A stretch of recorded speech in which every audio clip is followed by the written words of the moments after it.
Merciless, ruthless, a gun for hire. For a reasonable price, these men solve problems quickly and conclusively in the only way they know how. Every year, the Philippine National Police report an average of more than 6,000 incidents of murder and homicide. Of these slayings, an unknown number are believed to be carried out by paid gunmen hired to perform a lethal task. From the criminal underbelly of Manila, they wreak their mayhem, challenged only by those who are willing to stare death in the face. But these are no ordinary gunmen. These are professional assassins, operating as an organized network. They are among the most feared men in the Philippines.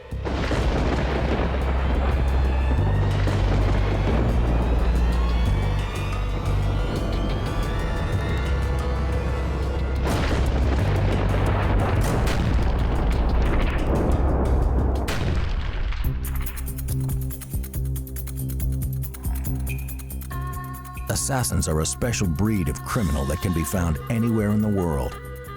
But in the Southeast Asian nation of the Philippines, gun-for-hire killers come straight from the slums.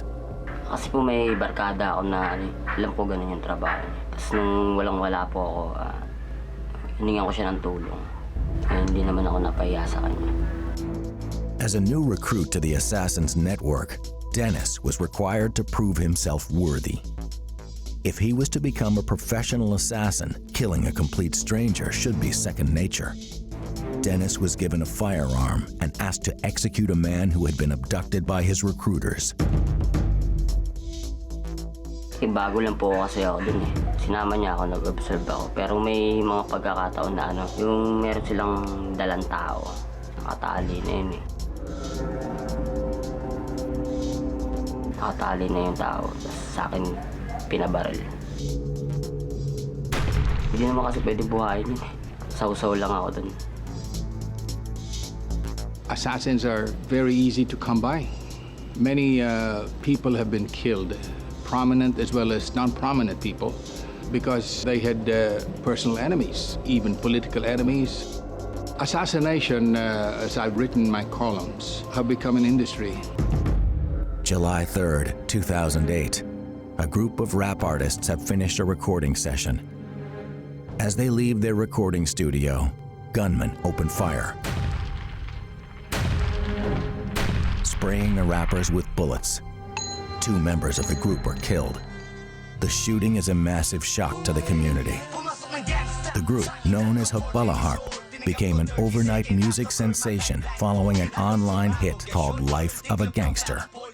The young rappers had become local heroes, known for lyrics that resonated with the Filipino youth who struggle every day in the Manila slums. Gumagawa kami ng kanta. Tapos, wala naman kami alam eh, kasi wala naman kami nakakaaway na ano eh. Bigla na lang paglabas namin, pinababal na lang kami. Following their rise to fame, the rappers received a series of death threats, which they believe came from jealous rivals. Hindi ko masabi kasi kung ano yung banta sa kanila, kung meron ba, o kung sakaling meron, totoo ba, o seryoso ba yung pagbabanta o banta lang. Meron, pero yung mga banta na yun, yung mga about na talk shit, sa inggit, dala namang inggit kasi sikat ka. On July 3rd, 2008, the seemingly harmless threats became a reality. Gumagawa kami ng kanta, dito tumama yung bala. Nabali yung buto ko. Bakal na ngayon to. A team of masked hitmen opened fire on the 5-man group. 3 members were shot and immediately taken to hospital. 2 of the band members, rappers MJ and Dino, were killed in the gunfire. To the surviving members of Hukbalaharp, the attack bore the mark of professional assassins hired from the slums by a rival gang. Siguro kaya sila natulak sa ganong uri ng pamumuhay na maging gun for hire dahil sa hirap ng pamumuhay, hirap natin dito sa lipunan na lahat halos. Naging napasama kami sa gang related. Pero not totally gang kami, pero kami, bulat kami sa ganyang kalakaran eh. Wala na yun. Na kami, laylo na kami. Kumbaga, kanya-kanya na kami. Yun. Where money is scarce, life is cheap. To hire the services of a professional killer can cost as much as $20,000 US for a high-profile target, or as little as $120 for a hit on an average man. Guns are a dime a dozen in the country. The access to the gun has made the assassin's job very easy. You can get an assassin for as low as 5,000 pesos and as high as $1 million or $500,000 pesos, depending on the prominence of the target.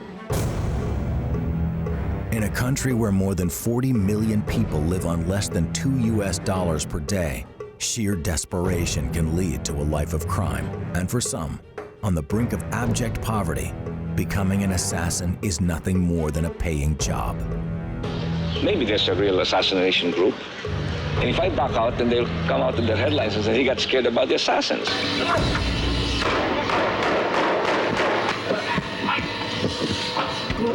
On August 21st, 1983, Ninoy Aquino, the leader of the opposition party and would-be president, is shot dead on the tarmac of Manila's International Airport just seconds after leaving the airplane.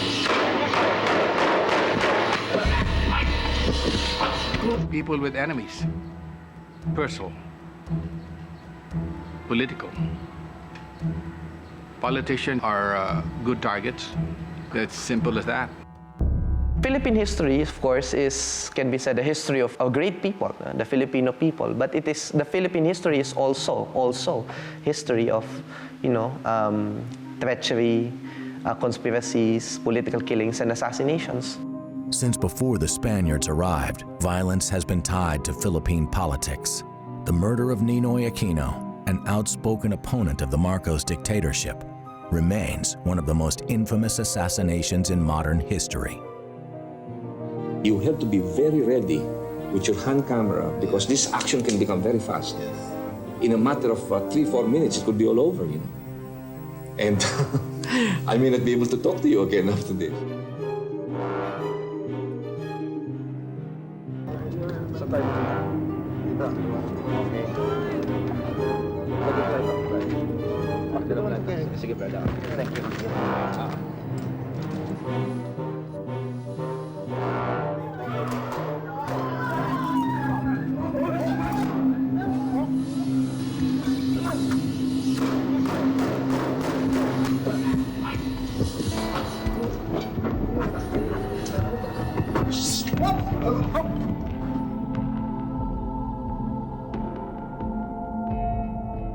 Ninoy Aquino has long been dead. He was killed as he set foot on the airport tarmac. In my opinion, they got the wrong guys. The soldiers, only one guy knew about the assassination plot. The others were innocent. I interviewed them. Only time will make the assassination of Ninoy Aquino justice, and the assassins were the masterminds known. But not now. Many of the assassinations can be classified as, one, probably they were politically motivated. Probably they wanted to take someone from power, or they wanted to maintain their power, that's why they kill. Being a politician is a risky business, especially during election campaigns. Avelino Sonny Razon is a retired police chief who is running for mayor of Manila. For him, death threats have become a part of everyday life. This situation has been with me while I was still in the service. I'm now retired, but I still get death threats. It's been part of my regimen, part of my day-to-day life. If elected, Razon has vowed to make the war against crime a top priority. And with significant influence in law enforcement circles, this makes him a likely target for assassination. I just go about my schedules and try to be careful so that fall into these death threats. But politicians can only do so much to combat the gun-for-hire problem. Eventually, the fight has to be taken to the streets by law enforcement agents who are not afraid of the possible repercussions. Wally Sambero is a multi-awarded police colonel whose 27-year career included first-hand experience hunting assassins. Despite stepping down from the force years ago, Sambero still has a bounty on his head. Well, I survived an ambush. I came from my office in Quezon City, and 15 minutes after leaving my office, I was cruising along with my two bodyguards in Quezon City and Rodriguez Avenue. Madalas kasi, siyempre, pag binigyan kami ng trabaho, usually, sinesurvey namin yung tao, yung lugar. Kinikilala namin. Tapos pag kabisado na namin ng galaw o kilos ng tao, tsaka namin siya lalakarin. We didn't notice that there are two motorcycles following us. The modus is using a motorcycle, a tandem motorcycle. Somebody's riding in the back of you. Because of the traffic in Metro Manila, you cannot use a car here because you will be easily captured. So use a motorcycle without plates or registration with a tandem. Halimbawa, naka-uniform ng estudyante, tapos nakamotor. Yung isa driver, isa iiwanan niya aabang siya sa kabilang kanto, tapos lalakarin yung berador mismo yung tao. The guy at the back of the motorcycle will be the one, or the hitman who will do the job.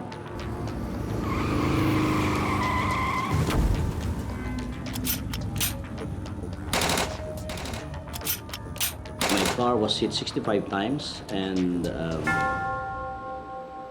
luckily I survived. I was hit by 6 bullets, 1 in the head, 2 in my arms, left arms, and 3 still embedded at my back. Sambero survived the attack thanks in large part to his understanding of the assassin's modus operandi. The procedures of the gun for hire here is to hit you at the back of the car or the side, and then to finish you, they have to go to your side, open the door, and hit you again in the head. But this time, they failed to do the whole cycle or the procedure because in an ambush area, there are only 2 things to do to survive.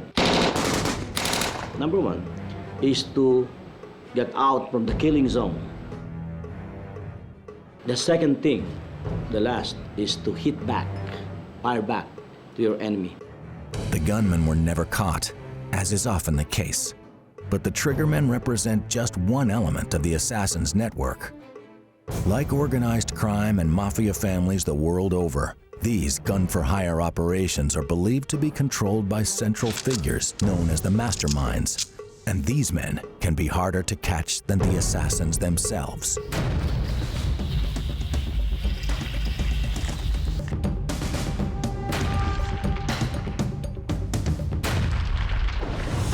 In the streets of Manila, the capital city of the Philippines, locally trained assassins are hired to carry out executions, gangland style. May 20 years na. Nagtatawagan kami. Tatawagan yung cellphone kung nakikita pag utrong lugar. Kung ano mga tao ito natin na dito kami kikita. Kakapudopod na kami dito. The killers themselves are just one part of an intricate and organized network offering their services through the criminal underground. Assassinations start with payment from a client to a middleman. The middleman then contacts the mastermind who controls a ring of gun-for-hire killers. Depende. Mayroon naghahatag kalahating milyon. Damo kami nga nagbabahin-bahin. Kahit ako lang ako saan tumira, kaya may grupo kami, among babaragin. Minsan 50, 30. 20. Depende sa pag kukunan namin, naaabutan ng kwarta. The assassin is given the details of his target and a portion of his pay up front, with the remainder to be delivered after the kill.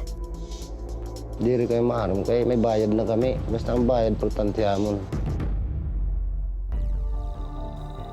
Inevitably, however, these killers run into the cold hand of the law. At the National Maximum Security Penitentiary in Manila, justice knows no mercy for men like these. Ang kaso ko, murder, dahil nakapatay ako. 19 anyos ako nung pumasok ako sa trabahong ito. Meron akong isang tropa, isang kanyang magulang, ex-military. Hinahasa kami para lalo pang tumibay pagdating ng araw. Ganun trabaho. Those who are caught are charged in court for first-degree murder. They did not end up as guns for hire, but as a murderer, as others end up with the homicide case. If a person is found to be a guns for hire killer, he ends up death penalty or life sentence. Dinampot ako, sinabi nga may kaso nga daw ako murder. Hanggang sa dinala na ako ng headquarters. Tapos dumating na yung complainant na ako nga daw yung pumatay. Nagulat ako, alam ko nga sa sarili ko na lalabas ako. Pero nagulat ako, nagtagal na ako ng 2 years dito. Law enforcement agencies look for other ways to control the violence by imposing tighter regulations on firearms. But much like the US, a gun culture is said to have emerged. The Filipinos came to love guns. The favorite handgun of a Filipino is the .45 caliber pistol, which the Americans brought with them when they liberated the country from the Japanese. It's a favorite weapon of choice. I carry a .45 myself. But with escalating violence, the Philippines police have launched an intense campaign specifically targeting gun-related crimes. Nationwide gun bans are now put in place prior to major elections. The bans prohibit civilians from carrying firearms outside of their homes, with thousands of checkpoints established across the country. But we're very strict, particularly on the implementation of the firearms law, especially after looking at the crime statistics and the crime mapping. It will tell us on what particular hour of the day or night firearms are being used. So we do a lot of checkpoints to check on vehicles and even motorists to check especially on firearms and drugs. According to figures released by the Philippine National Police, the bans resulted in an almost 70% drop in crime across the country. But more work remains to be done, especially when firearms can easily be acquired on the black market. A .45 caliber pistol legally costs 90,000 pesos. You can get a gun for as low as 5,000 or even lower. Guns abound in my country. It's easy to find a gun. When it comes to the manufacturing of guns, the criminal mind finds new and disturbing ways of creating potentially lethal weapons. Ang ginagamit namin pagbuo ng baril, toy gun, saka yung pusrad ng bleta, tornilyo, 2, isang G's, isang 12, saka po lagare, saka pandikit. Beginning with a toy gun, illegal gun makers in the Philippines are able to fashion a real firing device out of household items, a weapon capable of taking a life. Hindi rin namin kasi kilala kung sino. Hindi kasi pagkaano sinasabi lang sa amin. Order sila, halimbawa order sila ng 3. Gagawa namin kasi lang di namin kilala. Pagka gantong hindi ganba, nakakakuha ng mga 3 sa isang buwan. Minsan sumasobra pa pagka may order lang. Basta kami, ginagawa lang namin. In-order sa amin, pagka binayaran kami, tapos na yun, wala na kami pakialam sa kanila. With no end in sight to the rampant poverty that plagues Philippine society, there are likely to be more willing young men who view contract killing as a legitimate option for a better future. In the process, they draw the attention of specialized police who are now targeting the assassin network. In Metro Manila, we don't have a list or a big number of private armed groups, PAGs, and we have a campaign to be able to remove this group, disarm them, identify them, and disarm. This is a year-round thing. Because of poverty. I mean, the Philippines is still a poor third world country. Our history is a history of struggle. The ordinary man's everyday struggle against poverty. So, you know, it's if you offer someone money, even if it's just, you know, probably a few dollars, you're going to have a hired killer who can kill people. But poverty is no excuse for murder. For the victims that have experienced the cruelty of the professional assassin and a society that has long grown weary of violence and bloodshed, the killings cannot come to an end soon enough. May ada ko pagbago kay kung makakuha ko na ako mga anak. Magpakatapos na ako mga anak, magbabago na ako kay may da naman magsusuporta ako. Mabubuhay naman ako nila.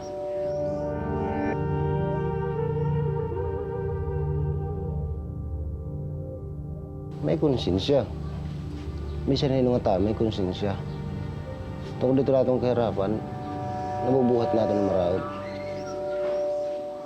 Kaya nagkukuri man kita. Well, my message for the gun for hire groups or those people who perpetrated my failed assassination or the whole industry of the gun for hire. I understand your situation. It's a livelihood for you, and you have no personal. We have no personal things between us. You're not mad at me. Somebody just pay you, and you don't even know who paid you. So I'm lucky, but those others who will not be lucky. Some of your targets. Remember that one day you die too. If you believe in God and you believe that there's second life, well, during that judgment day, when you are on the dying bed, you remember that you killed a lot of people who don't know the reason why they were killed, and let's see each other in the second life.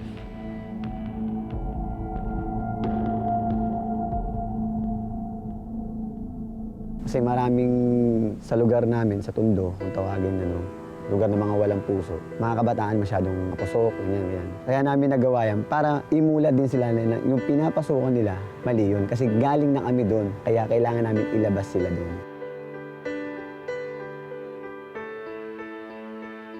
Kasi pag di nila nilabasan yun, it's either punta mo, ospital, kulungan, at simenteryo.